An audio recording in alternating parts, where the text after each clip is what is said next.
সংসার। সংসার এই শব্দটা খুবই ছোট্ট, কিন্তু এই সংসার নামের ছোট্ট শব্দটার অর্থ কিন্তু অনেক বড়।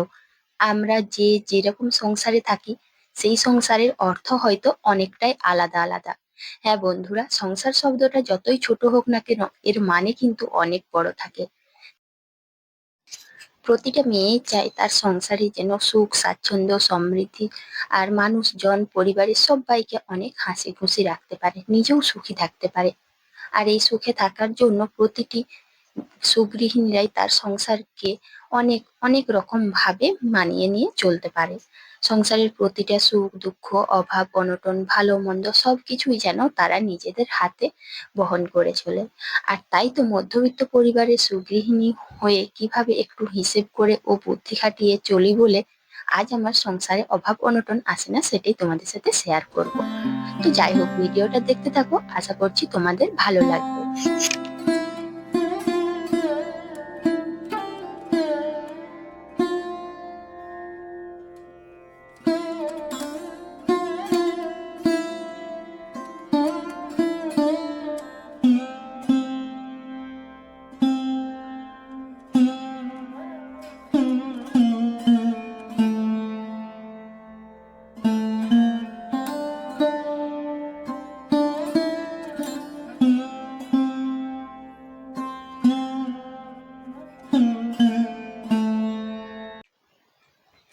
এই দেখো, এখানে হনুমান সকাল সকাল চলে এসেছে আর বসে আছে ওই যে অনেকটা দূরে।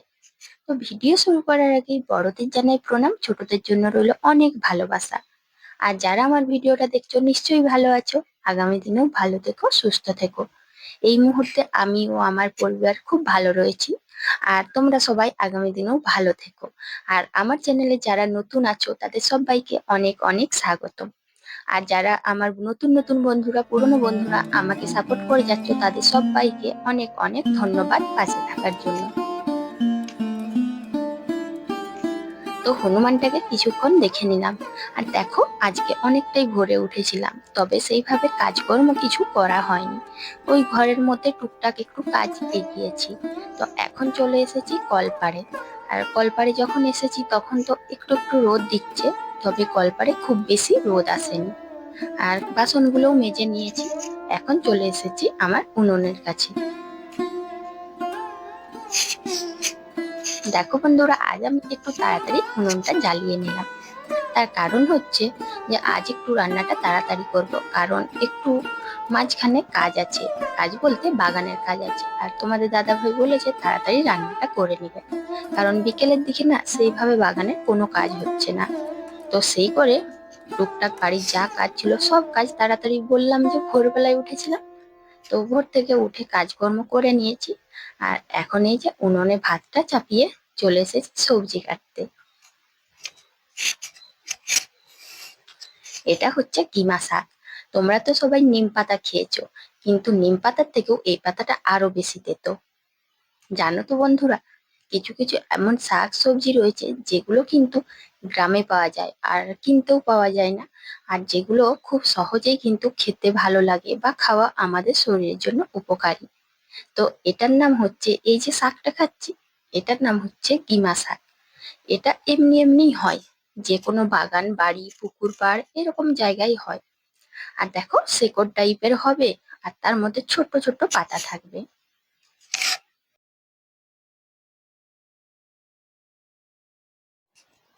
এই ছোট্ট ছোট্ট পাতাগুলোই গিমা। প্রচুর তেতো লাগে, নিম পাতার থেকেও হয়তো বেশি তেতো। যারা সুগার পেশেন্ট রয়েছে বা তেতো খাবার যাদের খুব প্রয়োজন শরীরের জন্য, তারা কিন্তু এই শাকটা অবশ্যই খেতে পারো। আর এটা এখানে সেখানে বিভিন্ন জায়গায় হয়ে থাকে। সব থেকে বেশি হয় আগাছার মধ্যে, যে কোনো ঘাসপালার মধ্যে এই শাকটা হয়ে থাকে। আর এটা যে গিমা শাক, এটা গিমা বলতে আমাদের এখানে গিমা শাক, অন্য কোথাও হয়তো অন্য কিছু নামে পরিচিত হয়ে থাকবে। যেহেতু শাকটাতে কোনো পয়সা লাগলো না, তাই একটা তরকারি হয়ে যাবে বলে আমি বাগান থেকে তুলে এনেছিলাম কালকেই।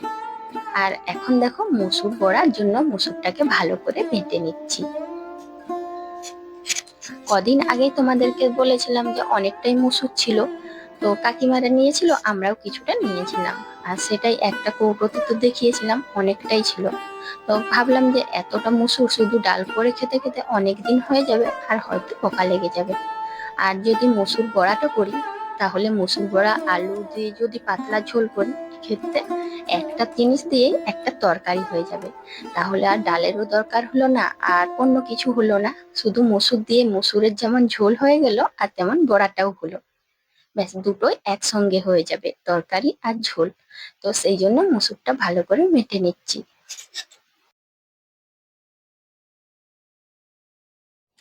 এই যে কিমা শাকটা, এটা ভালো করে ছাড়িয়ে নিয়েছি, আর সাইডে রয়েছে আলু কুচি। আলু কুচি, শাক আর সর্ষে দিয়ে একটা চচ্চড়ি করব। মানে শামুক চচ্চড়ি যেমন হয়, অনেকেই তো শামুক খাও, তোমরা যেভাবে শামুক চচ্চড়ি করো ঠিক সেইভাবেই গিমা চচ্চড়ি হয়।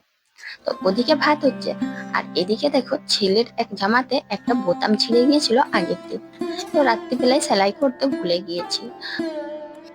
আমরা হচ্ছি মধ্যবিত্ত পরিবারের সুগৃহিণী, তাই আমাদেরকে জুতো সেলাই থেকে চণ্ডীপাঠ সবকিছুই কিন্তু নজরে রাখতে হয়।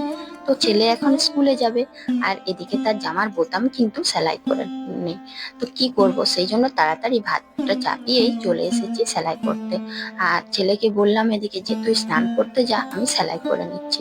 তো জানো তো, একটা করতে গিয়ে কোথায় আছে না যে কাজ সব সময় বেড়ে যায় তাড়াহুড়ো করে, ঠিক সেই রকম যখন একটা সেলাই করছিলাম, তো সাইডে দেখলাম যে বাকি দুটো বোতামও কিরকম লুজ হয়ে গেছে। তো ওটা নিশ্চিত যে কালকে খুলে যেত, তাই ভাবলাম যখন করছি সবগুলোই করে নি। তো এখন আর কি করব, প্রায় 2-3টে বোতাম এখন তাড়াতাড়ি করে সেলাই করে নিচ্ছি। আর জানো তো, এইরকম ছোট ছোট টুকরো টুকরো কাজ যেগুলোর জন্য হয়তো বাইরে পয়সা খরচ করতে হবে না, সেগুলো আমরা নিজেদের হাতেই করে নিই। হ্যাঁ, আর এরকম করলে ছোট ছোট জিনিসের ক্ষেত্রে আর পয়সা খরচ করতে হবে না।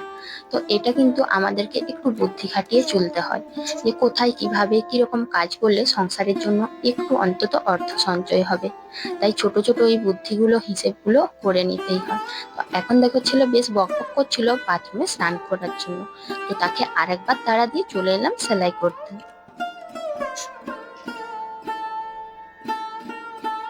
এখন এটা আবার টেলার্সে পাঠাতে গেলে বেশ কিছু খরচা হতো। আর জানো, আমি তো এরকমই করি, যখন ছোট ছোট কিছু জিনিস যেগুলো হয়তো আমি নিজে পারবো সেলাই করতে, সেগুলো চেষ্টা করি নিজেই করে নিতে। আর সংসারে তো ছোটখাটো বিভিন্ন সময় বিভিন্ন এরকম নানান সমস্যা দেখা দেয়। তো আমরা যদি সব সমস্যার সমাধান বাইরে করি, তাহলে কি করে হবে? তাই একটু বুদ্ধি খাটিয়ে আর হিসেব করে নিজেরাই করে নেওয়ার চেষ্টা করি। তো আমি না এরকমই সারাদিন টুকটাক জিনিস যেগুলো পারি, যেগুলো নিজের দ্বারা সম্ভব হয়, একটু হিসেব করেই চলি, যাতে করে সংসারের কিছুটা অর্থ সঞ্চয় হয়, আর খরচটা একটু কম হয়। তো দেখো, তোমাদের সাথে কথা বলতে বলতে আমার জামাটাও কিন্তু ভালো করে বোতামগুলো লাগানো হয়ে গেল। আর ছেলে এখন স্কুলে যাবে বলে তাড়াহুড়ো করছে, কিন্তু বিছানার থেকে ব্লেড আর ছুঁচটা তো সরাতেই হবে। ছুঁচো তো যদি না সরাই, এটা আবার একটা বিপদ ঘটবে। তো ও এখন রেডি হয়ে গিয়েছে। আর জল বোতলও নেয়নি, তাই জল বোতলটা দিয়ে দিলাম। প্রতিটা দিকেই ভালো করে খেয়াল না করলে কোথায় যে কি ঘটবে তার ঠিক নেই। বাচ্চা ছেলেরা গরমকালের দিনে যখনই যেখানে বেরোবে, অবশ্যই কিন্তু এই জলের বোতলটা দিয়ে দিতে হবে। তো ও এখন স্কুল চলে গেল। আর তারপরে যা রান্না বান্না ছিল করে নিলাম। রান্না করার পরে টুকটাক কাঁচা ধোয়া ছিল, সেগুলো কেচে স্নান করেছি। তবে যা রোদ, সেই জন্য আর জামা কাপড়গুলো মেলিনি, ভাবলাম যে স্নান করি তারপরে মেলে দিই। তো আজকে রান্নাই করেছিলাম ওই ডিমা চচ্চড়ি আর মসুর আলু বড়ার ঝোল। তো এই দুটোই আজকের মেনু ছিল। সব রান্না বান্না করে তো এই যে জামা কাপড় কেচে স্নান করে চলে এসেছি। তো দেখো, আমাকে এত পিঁপড়ায় কামড়ালো না, মনে হচ্ছে মানে কোনো পোকামাকড়ে কামড়েছে, এত জ্বালা করছিল। তবু কি করব, সব জামা কাপড়গুলো মেলে দিয়ে এলাম। এখন ভাত খাবার সময় মনে পড়লো আচারটা তো রোদে দিয়েছি, তাই আচারটা নিতে এসেছি। দুপুরবেলায় ছেলেকে একটু ঘুম পাড়িয়েছি, হঠাৎ করে দেখলাম খুব ঝড়ের শব্দ।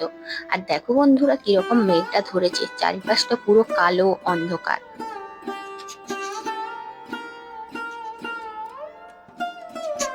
এমনই ঝড় দিয়েছে যে কাঠের ওপর থেকে যে ত্রিপলটা ঢাকা ছিল সেটাও পড়ে গিয়েছে।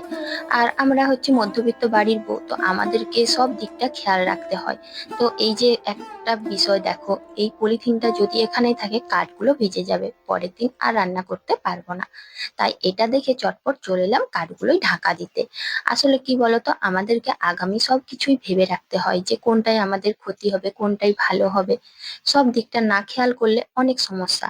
আর প্রত্যেকটা দিক এরকম হিসেব আর বুদ্ধি করে চলি বলে সংসারে কোনো অভাব অনটন আসতে পারে না।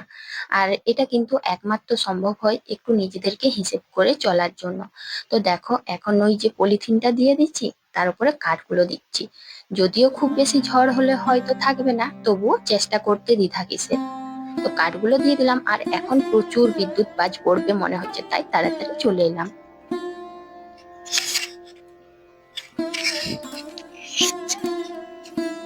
এখন অনেকটাই বৃষ্টি হয়েছে আর আকাশটাও পরিষ্কার হয়েছে। তবে রাতের দিকে কি হবে জানি না। তো দেখো বন্ধুরা, এই যে ঝড় বৃষ্টির পরে প্রকৃতিটা কি সুন্দর ঠান্ডা শীতল হয়ে ওঠে। আর এখন মনে হয় বাইরেই থাকি। তোমাদের দাদা ভাইয়ের কাণ্ড দেখো, আম কুড়িয়ে ঘুরছে। জানেই না যে আমি তো তার আগেই আম কুড়িয়ে নিয়েছি, তাই দেখো এদিক ওদিক ঘুরছে কিন্তু কোনো আম পাচ্ছে না। আসলে কি বলতো, যখনই ঝড় হয় আমি আম কুড়িয়ে নিই, আর ও অনেকটাই পরে গিয়েছে তাই বুঝতে পারেনি। ছেলের এদিকে মজা, ওই যে কাদাগুলো অনেকটা ডিপ নিচে আছে, তাই চাকা যাতে ঢুকে যায় কাদা হয়, সেই জন্য কাদায় লুটোপুটি খেলার জন্য সাইকেল নিয়ে ঘুরছে। আবার জলের উপরও চালাচ্ছে। তো বন্ধুরা, আজকের ব্লগ এখানেই শেষ করছি, কাল আবার দেখা হবে, সবাই ভালো থাকবে, টাটা।